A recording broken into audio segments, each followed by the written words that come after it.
சத்யா மீன் வாங்கிட்டு வந்திருக்கம்மா, பிளேட் எடுத்துட்டு வா சாப்பிடலாம். இதோ வந்துட்டேங்க. டேய் என்னடா சாப்பிட்டுருக்க? எனக்கு கொஞ்சம் கொடுத்துட்டு சாப்பிட்றா. போடா, எங்களுக்கே பத்தாது, இதுல இவனுக்கு வேறையாம்மா. நீ பாருங்க, நீ கேக்க கொடுக்காம சாப்பிட்டே இருக்கான். ஏண்டா அவன் தான் கேட்டுட்டே இருக்காங்க, கொஞ்சம் கொடுத்துட்டு தான் சாப்பிடு. அம்மா எனக்கு இவ்வளவுதாம்மா இருக்கு, அவனுக்கு வேணா நீங்க கடையில வாங்கி கொடுத்துருங்க. போடா, இனிமே நான் உங்க கூட பேசவே மாட்டேன்.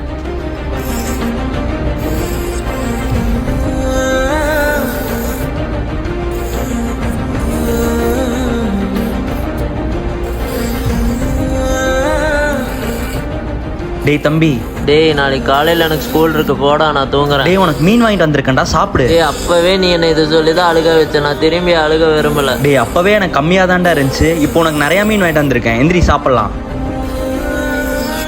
ஏய் இப்பதானடா மீனுக்காக சண்டை போட்டுட்டு இருந்தீங்க, அதுக்குள்ளேயே அண்ணன் தம்பியை கொஞ்சம் கொலாவிட்டு இருக்கீங்க. அதெல்லாம் அப்படிதான், நாங்க காலையில சண்டை போடுவோம், சாயந்தரம் சேர்ந்துக்குவோம். எப்படிதானோ.